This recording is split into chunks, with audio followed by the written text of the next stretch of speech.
Just how big a win is landing Facebook, or I should say Meta, as a customer for AMD?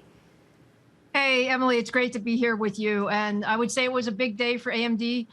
We really talked about a range of things today in our data center. So we talked about new products in terms of our new CPU products and our new GPU products, as well as the fact that now 10 of the largest hyperscalers, including Meta, are using AMD EPYC. So we're extremely excited about it. I think it's really just goes to say a little bit about sort of our long-term focus on the data center and really wanting to make sure that we are working and partnering with the most important companies in the world.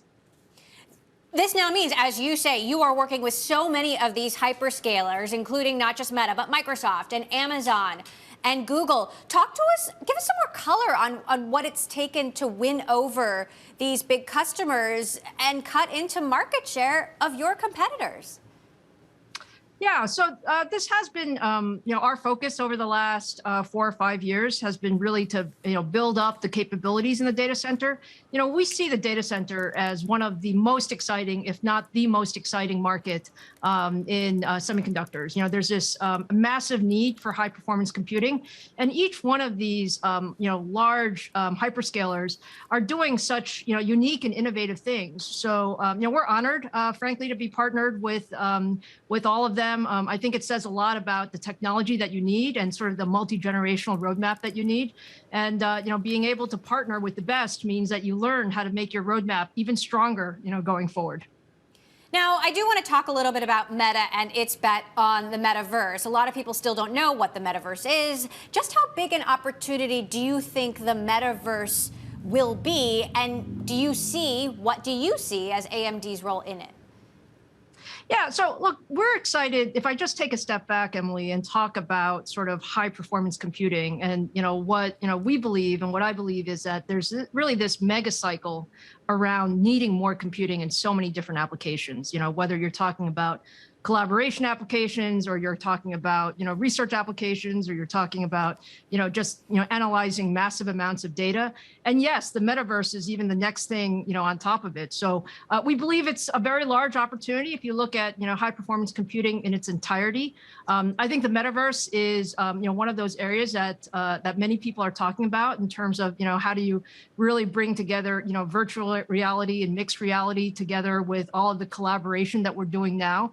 I think we have new expectations of what life is like post-pandemic, so it's an exciting vision. And we view it as really an opportunity where you need high performance, CPUs or microprocessors, and high performance graphics and GPUs and artificial intelligence and machine learning and visualization, and really bringing all of that together. And we're unique in the sense that we really do look at sort of the end-to-end use cases and really work with our partners on making that happen. So we view just tremendous opportunity in high performance computing going forward.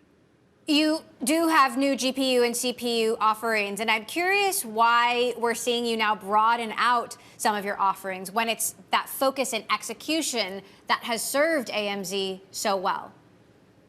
Well, we're excited about the data center overall, Emily. And when you really look at all of the expansion, it's really an area of secular growth. And as the markets get larger, you see more and more specialization. So no question, our EPYC product family and our general purpose data center server processors have done extremely well. And we're going to continue to be very, very aggressive on that roadmap. But the fact is there are these large use cases around high performance computing and AI, and those need GPUs, and we can put them together in a very efficient way in a system. We also announced today that we're broadening our offerings to include a cloud-focused processor line versus, let's call it, a more general purpose line. And again, this is just this expansion of computing really allowing and enabling us to, to one, invest more, and two, really try to tailor and partner with what we think our customers and partners are going to need going forward. How do you see Genoa, your next design for data center chips, actually shaking up the competitive landscape, cutting into market share for folks like Intel and users of ARM technology that are also trying to break in? Well, I think the key in this market, frankly, is execution. Strong execution, generation after generation. Our current generation Milan processors are fantastic. I mean, we're very, very excited about the adoption. We just announced our third quarter earnings, and we doubled our server processors as well as our data center processor sales year on year. And that just kind of tells you a little bit about sort of the momentum we have. Genoa is the fourth generation. Genoa is very, very strong. It really builds on top of the capabilities that we have with Milan. We add a whole bunch of new I/O features. We expand the number of cores and the amount of performance. And what that should mean to our customers is they can do more in the same footprint. Data center folks are all about total cost of ownership and how much can they do in a given footprint. And so the fact that Genoa is another big step forward. We're going to use 5 nanometer technology. It has a lot of new architectural features. We're excited about Genoa. Now, with all of these new products, you seem to be planning for a much bigger AMD. Can you get the supply to match these ambitions and help you carry them out? Yeah, so no question, we are planning for a bigger AMD. The thought, if we look at our trajectory, the last 2 years have been tremendous growth. We've just guided 2021 to 65% year-on-year growth. When we started the year, sort of in January, we thought it was 37%. So we've been able to add a lot of supply, as well as there's just very strong demand for AMD processors right now.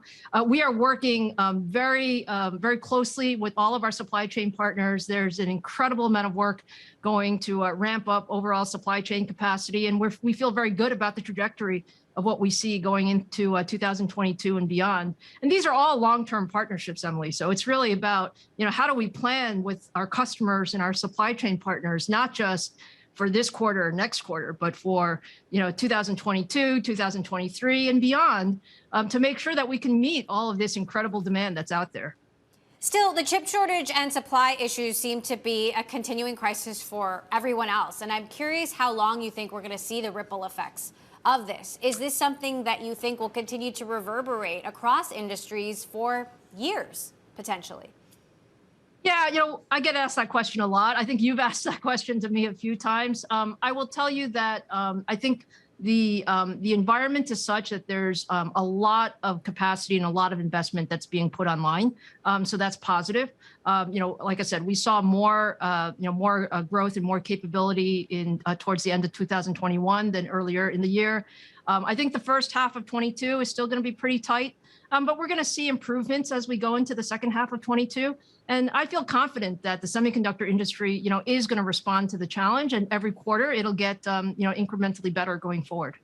It's hard not to keep asking because the situation, seems to be continuing and keeps changing. So I do appreciate you giving us an update every time you come on the show. You did have a strong quarter, great third quarter. As you look into 2022, what are going to be the defining trends that will drive AMD's growth through the next year?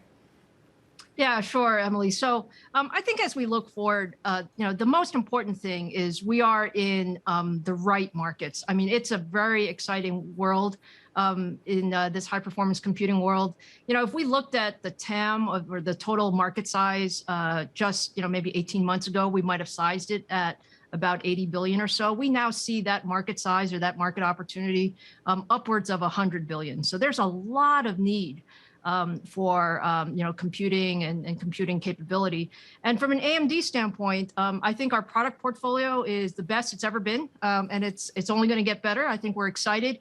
We have a whole slew of products that we're launching in 2022, and we'll talk more about that over the coming months. And our goal is to continue to partner with the best brands in the industry and make sure that we're providing them the best solutions. So I think it's a great growth environment for us. We're going to continue to work hard at satisfying all the demand out there, but I think we're very optimistic about 2022. Well, it'll be interesting to see just how much the metaverse proper is part of that growth. I'm curious if you have an idea of when you think we will see this new universe, if you will, really come alive, especially for the mainstream. Yeah, I think people are doing, a lot of experimentation in the area, Emily, and as I said, there are announcements from a number of companies out there, and we'll see things, come together incrementally over the next few years. But I like to think of the metaverse. It's not going to be like one big bang that you're going to see everything come out. You're going to see, really products building on each other and capabilities building on each other. And the fundamental underneath that is you need great high performance processing technology, which is what we're working on.